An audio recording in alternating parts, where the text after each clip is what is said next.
All right, so the KOTA Foundation for Elephants is a local organization. It is here in Portland, and our focus is on educating people about African elephants. And we do that in a variety of ways. And it's been talked up here a lot about how education is the key, and I've firmly believed that since I started down this journey, that education is the key, even on the simplest level. I go out and I talk at corporate, I do a lot of corporate talks, and I ask them, what do you want to know about? Like, where are your donations going? And how can we maybe, help you learn more about, what happens with either if you're donating to zoos or if you're donating to conservation, or what is it that your employees care about? We have lesson plans in schools, and we're also getting ready to launch a huge YouTube channel. So these are kind of things that we're doing to try to get access to as many people as we can that want to know really anything that they want to know about elephants. I also worked on the largest captive elephant welfare project ever done in North America. So I was working up at the Oregon Zoo, even though it was 44 zoos across the nation participated in the study piece that I worked on. I have to back up and tell this really quick story. I went to Portland State University, and not that long ago, I graduated in 2014. I was late when I came back to school because I sort of changed the trajectory of my life in my mid-30s and decided that this is what I wanted to do for the rest of my life. So I went back to school to get a degree, and I began reading every book I could about elephants. And I find this book called Keepers of the Ark, and this book stood out from all the other books that I was reading at that time. It completely floored me. And I looked at the author, R.J. Ryan, and I could not figure out who this guy was. I tried finding him, I tried looking him up, I stalked him as best I could with my little stalking skills. I could not find this guy anywhere. About 10 years ago, I made this copy of this book into a PDF, and I gave it to absolutely everyone that I knew. I gave it to Courtney, I gave it to the FOES team. Anytime anyone would call me and say, we want to know more about captive elephants or zoos or the structure, I'd say, you've got to read this book. So when it came time to start my foundation, which I did in 2015, there was only one name that I wanted to name it, and that was Keepers of the Ark. But again, I can't find this guy. I don't know who he is. I don't want to just rip off his name, so I made it KOTA, which stands for Keepers of the Ark, hoping that he wouldn't come back and sue me later. Finally, a couple years ago, I got contacted by the great writer Charles Siebert, who was writing an article about the last Swaziland capture of those 18 elephants captured in Swaziland in 2016. So he calls me up, and we start talking, and I told him, you've got to read this book. This is the greatest book ever. He'd never heard of it, so I sent him the PDF that I send to everyone. He called me a week later and said, my God, who is this guy? And I'm like, I don't know, I can't find him. So we ended up pooling our efforts and tracking him down based on this random Amazon review of some other book. And we ended up tracking this gentleman down to Chicago. And 2 days later, Charles flew out there to go interview him for this story, and he took a letter from me, basically begging for forgiveness. I stole your name of your book. I've given your PDF out everywhere. I've never even purchased your book. I'm just giving it to everyone I know. And 2 days after that, I got a call from Ray Ryan, who's actually here. And and you'll be happy to know he is our next speaker. He's speaking right after me. And so it sparked this incredible friendship. He was so lovely that a passion project of his sparked a passion project of mine. And that really reminds me, there's so many incredible scientists and artists and activists and advocates in this room. Like, we don't know what we might be saying or writing or talking about on radio or television that might be inspiring the next baby scientist, the next baby activist. So, so I would encourage people to actually purchase the book instead of sharing my PDF, which I swear I've thrown that away. I'm going to go purchase the book. So that's that. Eleanor is my Packy, and I met Eleanor.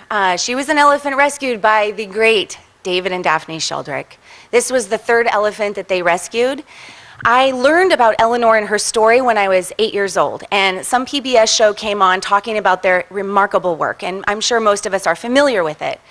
But Eleanor's story floored me before I ever knew anything about elephants, and at 8 years old, this really woke me up. Eleanor was rescued from a zoo in Nairobi. She was very sick, she was very emaciated, and because the Sheldricks already had, luck in rescuing elephants, she was given to them as their third elephant. So she stayed with them, and she began raising these baby elephants. And so, as many of you I'm sure are aware, the baby elephants that they rescue, they stay here for an average of 7 to 10 years. This time commitment is extraordinary. So as these baby elephants, that Eleanor was the matriarch of all these baby elephants of the first poaching crisis, as these elephants are segueing into the wild, they just assumed Eleanor's going to go too. Except she didn't. She stayed back year after year after year, and as all of these orphans just come into this orphanage, she stays back and raises each one as 50 go into the wild, 100 go into the wild, and yet she stays back. This was stunning to me, and I didn't understand. And when I was reading the old books that Daphne wrote and the old research papers that David wrote, I realized they thought, well, she was largely raised in captivity, so this is probably her comfort zone, so she probably just doesn't want to go. So she stayed back with Daphne for 30 years. Long after David died, long after her girls were grown, Eleanor was still with Daphne raising every one of these baby elephants. It was an extraordinary story. At the age of 32, Eleanor got pregnant, and that's actually what took her back into the wild. At about 9 months pregnant, she disappeared with 2 wild elephants named Catherine and Diana. These wild elephants left their own herd to be with Eleanor to help Eleanor for 10 years raise these baby elephants. These 2 elephants were never touched by humans. So when it was time for Eleanor to go, she left with Catherine and Diana, and she was not seen again for 20 years. And so the second giant poaching crisis comes through in the 1980s, and of course everyone fears the worst.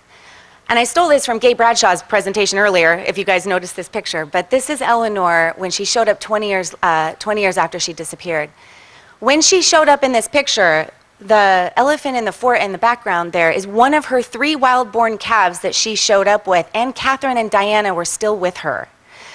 So how did this captive elephant, this is the question, right? How did this captive elephant survive the second poaching crisis with these other 2 wild elephants, have 2 wild-born calves, and then know where Daphne was over 20 years? I have no idea. I don't have any answers to that question. But I wanted to know as much as I could. So this was the catalyst that made me want to know everything I possibly could about elephants and what makes them tick and how on earth is this possible. Of course, Daphne went on, her legacy lives, of course, alive and well. In 1987, she created the trust 10 years after David died. But what's really extraordinary is that to this date, they've released more than 3 average-size elephant herds back into the wild. So it's the most extraordinary project I've ever seen. It is amazing. Something else that they do that doesn't get nearly as much play, because it's not as fun as baby elephants, is they fund Kenya Wildlife Service rangers. They fund tons of conservation projects, desnaring units. They release every animal that they rescue, and they rescue a lot of different animals other than elephants, and all of these go back into the wild. We're going to get back to the Kenya Wildlife Service ranger piece in a bit, because I think that is super important. David believed that we should just let Mother Nature do Mother Nature's job. Now, he's someone who I consider one of the greatest African conservationists of all time. And yet so little is really, I think, known about him out there. But early on, he was the very first game warden of Tsavo National Park. His teachings and principles are, to this day, still taught to game wardens across Africa. So, what he learned as the first game warden of that gigantic piece of land his legacy lives on. He was part of the very first elephant cull in Kenya. A couple scientists came into Kenya in 1955. Elephants were completely destroying the landscape. So we hear a lot about this in the news, and we heard this in Swaziland. Elephants are just completely destroying the landscape because we didn't know then that's what they actually do. There's a purpose. So these scientists in 1965 are given permission to kill 300 elephants, and David fought them tooth and nail, with Daphne, of course. But they came back again. They did get permission to kill that 300 elephants, and it did absolutely, as you can imagine, nothing for the ecosystem. And David recognized that right away, because among many other things, he was out there writing research papers and just on the forefront of science of elephants and what they're able to do in the ecosystem. So the two scientists come back with a second proposal, and they want to now take out 3,000 elephants because they're convinced if they take down the 3,000 elephants, the ecosystem will come roaring back to life. David fought, this was one of his last fights before he died of a heart attack, but he fought this tooth and nail. These two scientists, by the way, which is just a fun little tidbit, they were paid for by a $100,000 grant from the American Ford Foundation. So we've been exploiting elephants for a really long time. What David noticed in his work in Savo, he was one of the first researchers that discovered that elephant dung, which Sangeeta kind of mentioned earlier too, about how elephants produce in the ecosystem. Elephant dung is full of these unprocessed seeds. Elephants are only able to digest about 6% of the massive amount of food that they eat. Some of these seeds that are in their elephant dung actually germinate easier once it's gone through an elephant gut, such as the acacia tree that they eat. So David recognized this right away, and then he realizes that all that land that these elephants had ripped down, had ripped all the trees out of, sprouted into this beautiful grassland. Because the last fight that David had, that big fight with those two scientists, ended, I forgot to tell you that, it ended when Kenya did decide to stand down. They stood on David's side, and they escorted those scientists out of Kenya, actually, which was great. They decided, yeah, it was great. They decided that they're not going to get involved. They were going to follow David's motto. They're not going to get involved in Mother Nature. This would come back to kind of bite them. So they discovered that the grasslands is something that elephants create in Africa. And grasslands support an infinite number of species more than a scrubland. But then, of course, Mother Nature comes back in 1971 with the worst drought in Kenyan recorded history. It was awful. And that drought killed more than 6,000 elephants, more than double what those scientists wanted to take. So as you can imagine, tourists in Kenya were freaking out watching all these dying and starving animals, begging the officials to get involved. And they wouldn't, because they said, we're letting Mother Nature just do what she does best. And David came back and said, this is survival of the fittest. This is how we produce strong genes, strong elephants that know water routes, that know how to survive through these horrible droughts that are famous throughout African history. Had they been able to kill those elephants, he also realized there would be no grasslands. Those grasslands came before that drought, and there would also be no elephants, because they would have taken 3,000 and another 6,000 plus would have been taken. So it was amazing. The definition of conservation, which I do a few different talks on this, but it depends on who's using it, doesn't it? Because conservation is such a fluid word. I mean, it can mean so many different things to different people. It can be a means to celebrate. That's according to the AZA website. It can be as a funding, source for local and state communities from the NRA. We take out a few to preserve the many. So I question, are they not doing what their definition is of conservation? It doesn't have to be my definition, but I think it's important that we understand what our own definition is of conservation, and then we get back and support that. We've had a long history of buying elephants from Africa. This is not every purchase. This is not every elephant in those purchases. But this is just to highlight, we've been doing this for a long time.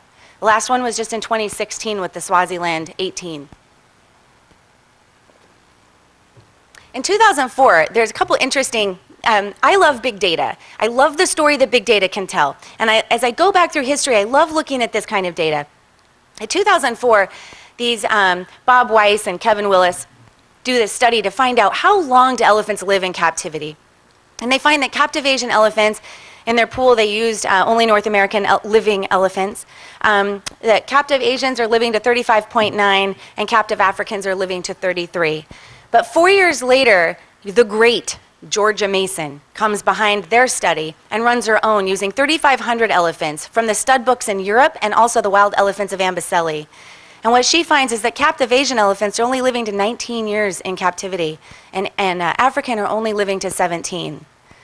So whether you agree with those two studies or you don't, I go back to the oldest captive elephants in North America, and that was Dari, the African elephant at the Utah Hogle Zoo, who died at 55. And that's, of course, Paki, who died here at 54.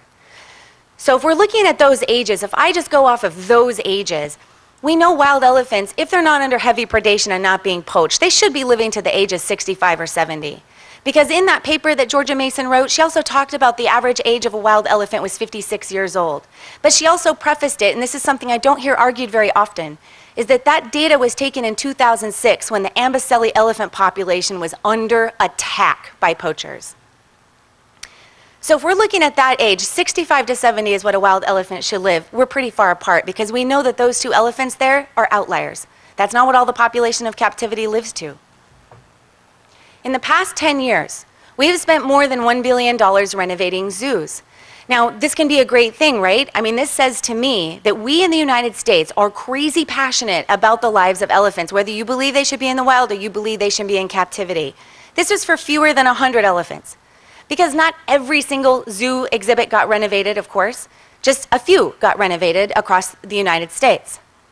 But it's interesting because in 1999, artificial insemination comes on strong. We see the very first elephant born at the Dickerson Park Zoo due to artificial insemination. He dies 3 years later of the herpes virus, which does take out quite a few elephant babies. But then I noticed this. These are 3 elephants in the original 2003 Swaziland capture. These elephants are at San Diego. These ones were taken to the San Diego Zoo. The original capture included 11 elephants. These are just 3.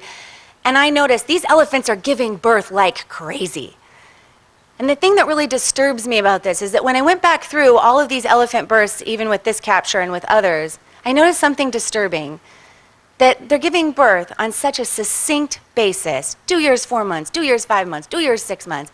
This also suggests that our science around artificial insemination is getting crazy good. Because this was about 2004, 2005 when this was going on. But the thing that really bothers me is that Swazi and Umgani, they were pregnant within 6 months of giving birth to a calf. And Litsimba was pregnant within 1 year of all their calves. We don't see that in the wild. I don't see that at all in the wild. If an elephant pregnancy is lasting 22 months and the wild elephants that Georgia Mason and Cynthia Moss and Joyce Poole have been studying in Amboseli, they're weaning their baby elephants off of milk about 3 years old. They're not having another baby within that 3 years. They're weaning one off and then maybe they're getting pregnant. And the other interesting thing is that these elephants are not having 27 babies in their lifetime. They're having 4, 6, 7 babies in their lifetime. And there's many females that are giving birth at the age of 50 and even several that are giving birth into the age of 60 in Amboseli, where this is the longest study of wild elephants in the world. So I just want you to take a look at this for a second. Nashville Zoo's got these are renovations that are going on right now at zoos. This doesn't mean these numbers are just for elephant exhibits. This is a zoo renovation. But these are 3 or fewer exhibits at the zoo being renovated that all include an African habitat. All of these include African habitat. These zoos are reaching out right now for elephants. They're making pleas for elephants.